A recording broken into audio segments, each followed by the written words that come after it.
Welcome to the Put on Waivers Media Group, home of the Put on Raiders podcast and the Student Body Right podcast. This is your place for the best breakdowns and the best insight for those who fight on and bleed silver and black. Now, here are your hosts, Dwayne Douglas and Ryan Holmes. And welcome, everybody, to another glorious episode of the Student Body Right USC podcast. I'm your host, Dwayne Douglas, and as always, I am podcasting off the beautiful shores of the Pacific Ocean. Beautiful day out here in Southern California. PORSBR is my Twitter handle, so check me out here. Check me out there. USC, again, loses 27-42 to Oregon. And I just had like some little thoughts about the Oregon program, and then we'll go on to a little bit some stuff about Lincoln Riley as we get ready for the rivalry game against UCLA, last game of the year in the Coliseum, last regular season. USC is a qualified for a bowl, so we'll see where the bowl committee puts the Trojans. I think it's pretty clear. I think what's frustrating for Trojan fans is that Oregon definitely has something special going on. They do. I know a friend of mine who is a baseball scout, and he was scouting players up there, and he was like, I can't believe people would come here over going to USC. And I think at the end of the day, it's more along the lines of I can see the appeal. They have all the amenities. They have they're bankrolled by one of the by the king of Nike, Philip Knight. They have all the things that you could possibly want in a football program, and they do have I think at this point they do have a really good history. Their down years are they still make the playoffs in their down years, so that is something that USC can't make it to the playoff in period under Riley. So I think that's something that's really just probably the most frustrating thing going right now for the Trojans, is that like they keep getting to this point. They're playing Oregon. They can't get over the hump and beat them, and they also have to endure USC has to endure Oregon fans on Twitter and everywhere else, and that's fine. The friendly banter between fans and going back and forth is not really that big of a deal to me. It's just fans talking trash. You know what I mean? But at the end of the day, I mean, they have something really special going on there. And, it doesn't, we can sit there and just kind of hope their landing leaves. We can do all that stuff. But at the end of the day, like USC just has to go out there and compete with Oregon and beat them. And like not have to worry about some of the silly things that USC has to worry about, like the kicking game, like all those things, all the little things, and stopping the run, just being respectable against the run, and just being the really disciplined football team. Because I think a really disciplined football teams over the years have beaten Oregon. I think that's the way you beat Oregon, is to be really, really disciplined in what you do. Whether it was Washington, whether it's who beat them last year, Ohio State, all those things like that. Like those are things you have to really be. I mean, because athlete for athlete, Oregon's going to be able to contend with pretty much anybody in the country. But I think at the end of the day, you have to be able to be disciplined and just not make ridiculous mistakes. But I think the Oregon program for me is at some point, and this is where they're probably get a home game, which for them is going to be very welcome. Last year, I think last year was still a tough spot for them to get lined up against Ohio State right off the bat in their very first game. But I do think that in this tournament, when you look at all the teams who are available to the committee, like this is a wide open field for them. And at some point, when you have you get transfers like Bear Alexander, and you kind of you poke USC and you grab Alexander, and you also grab Emmanuel Pregnon. Both of those guys are going to go in the first 3 rounds of the NFL playoff. You have this whole pipeline of Polynesian players who are going there and playing at a high level. At some point, you got to grab the trophy. I think that's the only thing missing from the program. I think they know it. I mean, that's their kind of their thing where they just get, they had these great regular seasons. They don't win it, and it gets frustrating for them on that part of it. I'd much rather have that frustration than the frustration of not even making the playoff at all, if you will. And I know that's one thing that USC fans kind of hold over Oregon's head, is that they haven't won a championship in football. It reminds me of what my uncle said to me one time. I think back in the day when the Raiders had Gruden the first time, and they beat the Cowboys. And as a family, we went to the game, and my uncle said, um, you know, and this is back when the Cowboys were really good. He said, one thing you got to remember though, when we're really good, we win the whole thing. And I think that's something that, like, as the Raiders have been terrible and they've been flashes in the pan every 10 years they're good. I kind of stuck with me, and I think you know it's these runs aren't promised every single year. I mean, they have the cash, they have all the money, they have the backing, they have tremendous facility. If you've ever seen, I would definitely say for USC fans, go on YouTube and check out their facilities. I mean, I know USC is going to start rivaling their facilities when theirs open up next year. But, like, let's be real. I mean, their facilities are phenomenal, and I think there is an appeal to parents. Like, if you're a West Coast parent, or if you're a Midwest parent or whatever, your son grew up in Texas or whatever, there is an appeal to going to Oregon. Like, it's out of it's in the middle of nowhere. You can just chill. They'll take care of you. You don't have to deal with the hustle and bustle of where the school is. They don't pretend. And USC has some rough areas around the campus. No question about it. But I think at some point, they do have to grab that ring. And I think this is a year where there's really no reason why Oregon can't win the whole thing. Like, it really isn't. There really truly isn't. They have coaching staff. I like Will Stein. I think he's a solid offensive coordinator. A little on the conservative side, a little bit as far as the passing game goes. I think they can be a little bit more explosive. But I get it in the USC game because they didn't have all their horses on the outside. But they run the football and they're physical up front. I think that you have to be able to do that and be. The 4 games that USC lost this year, they were under 4 yards a carry, and the games that USC lost this year, they were under 4 yards a carry. When they played Iowa, they were under 4 yards a carry. So, I mean, how important the running game is, and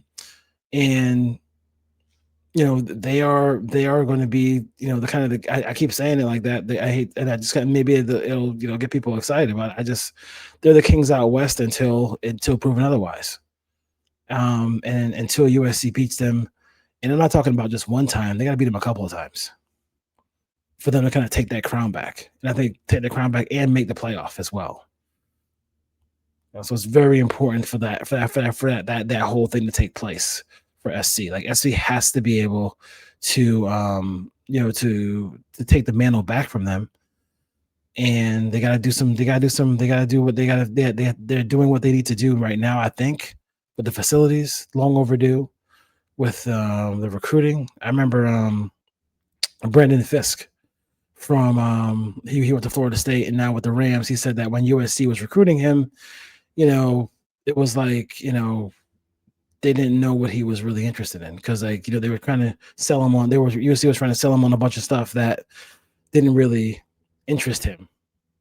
So he ends up at Florida State, ends up being a second round pick for the Rams. He's a starter. They have one of the better defenses in football. I mean, a guy like Brandon Fisk could have definitely helped USC, no question about it.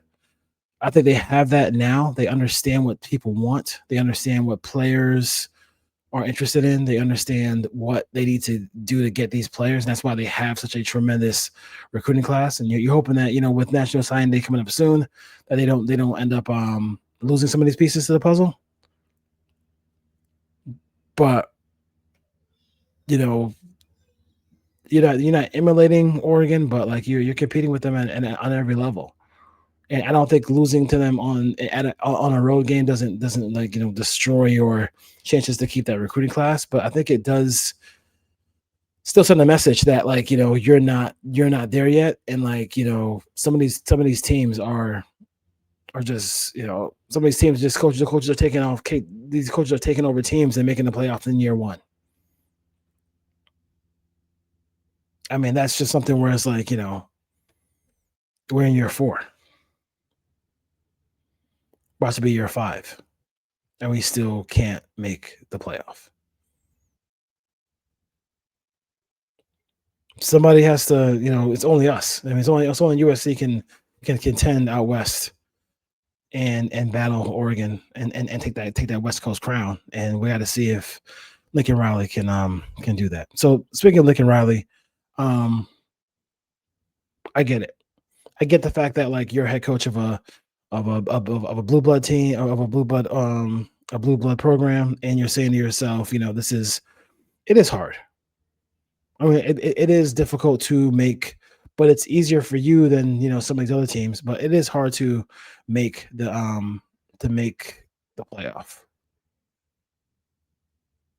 But that's not really an excuse. The biggest thing over the last 2 years is I can understand how people have shaken confidence, don't have confidence in Lincoln Riley, and how he's the butt of a lot of jokes. And USC is, oh yeah, you broke up the Pac-12 for this.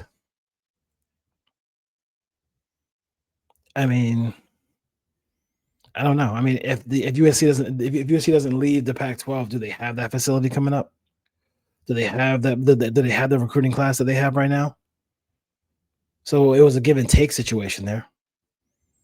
I think the most frustrating thing about it is these teams, opposed to the teams that Lincoln Riley played in the Pac-12, are teams that do the little things like play defense,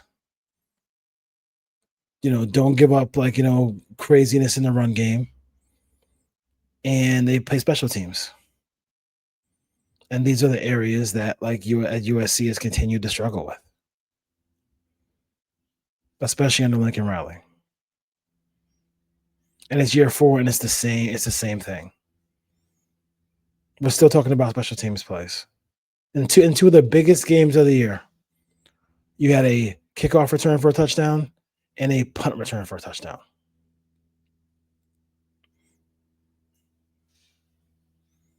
I mean, those don't. I mean, they only have those things can't happen. Even if you tell the kicker to kick it, I don't know what this thing is where teams score and then they kick it short to try to get a return, to try to entice the team to get a return. I don't know what that is about. I don't know what's that about. To me, kick it out. If your kicker can kick out of the back of the end zone, kick it out of the back of the goddamn end zone, and make CJ Carr go, who was struggling in that USC Notre Dame game. Let him go 80 yards let him go 80 yards. In this game, the punter cannot kick it. You can't kick a line drive. That's the one kind of kick you can't kick, is a line drive.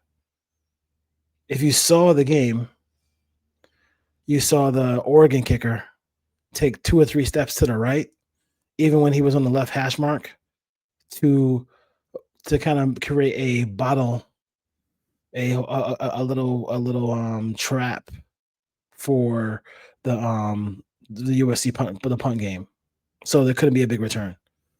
So when he kicks it to the right side, he has this. The defenders on Oregon have the sideline, and they're just going to trap him up against the sideline so he can't make a return. So it's a fair catch. I mean, those plays like that cost you games, and you're not going to overcome it by fancy play calling. So the confidence is going to be shaken. I mean, you can try to sit there and say, hey, this is going to be like, maybe this is going to be a whole thing like Harbaugh. I don't think anybody is going to say that Harbaugh is. I mean, that he is Lincoln Riley is as good as Harbaugh is.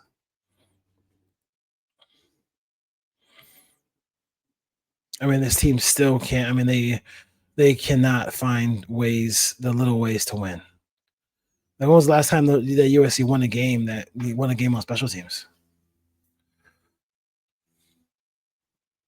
And they had the one play where they tricked Northwestern on that 4th and short with a pass with the backup quarterback. But besides that, they don't win games like that.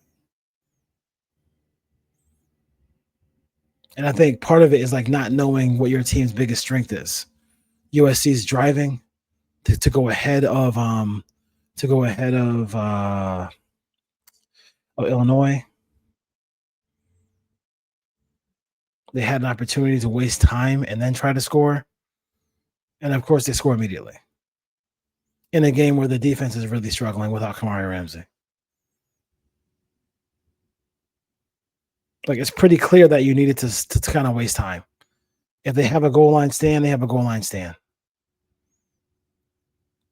But that was the second. That was very similar to how they played against Utah in Utah.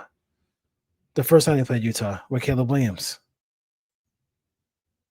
Poor use of timeouts, all those things like that. And I get it. You're like, oh, if we don't score here, we might never score. Try it. I mean, your team is loaded with offensive talent. Try it. I mean, you want to avoid 4th down in that situation, but still, the little things. It can't all be about the quarterback and all about the offense for him. When I watched the Indiana tape in preparation for the Oregon game, watched the Indiana and Oregon tape. And the one thing I'll say about Kirk Cignetti, who is one of the best coaches in the nation, his team is tremendously disciplined. Like, there were not areas for throw for Dante Moore. Like, everything was right. Everything was just perfect as far as the defensive concepts and what they did defensively in that game. They were not going to give up big plays. They had a game plan and they stuck to it. And everybody was within the game plan, and everybody did their job, and they went home with a victory. And they're going to go to the playoff for the second year in a row. Indiana football.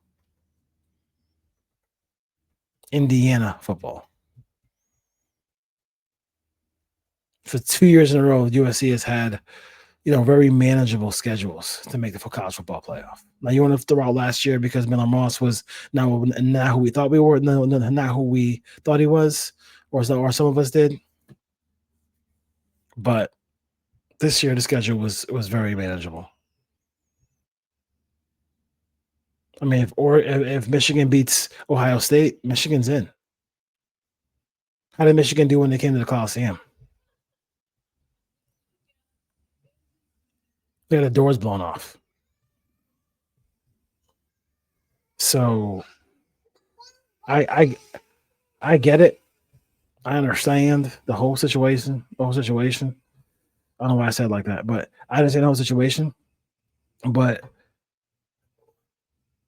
and if his team is floating out rumors about leaving, you're gonna leave a blue blood after 4 years again. Like, he left Oklahoma. Oklahoma's gonna be in the playoff. I mean, that just says a lot about who he is. So I think we'll see what happens. I mean, a guy like him, the people have egos. They don't want to get fired. And there's going to be pressure there. No question, there's going to be pressure in this moment coming up here in year 5 with his very expensive recruiting class. These kids have the ability to transfer. So if it's not going the right way, they can just leave. But are we going to be here next year and be saying the same thing as USC falls one game short?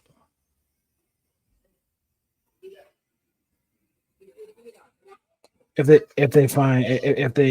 end up being one game short again of the playoff, Can't have it. Can't have it. Can't have it. Does it need to be a 27 team team playoff for USC to make it? Gotta figure it out. And next year, I mean, I don't care what the schedule is. They gotta find a way. No question about it. All right, Student Body Right, USC podcast. Dwayne Douglas here. Tomorrow we will be with Coach B, getting his thoughts about the game and the position the program is in. Talk about those things like that, and we'll talk about some other things USC related next week as they get ready for UCLA. UCLA's coming to town. So we'll see you next time. Peace.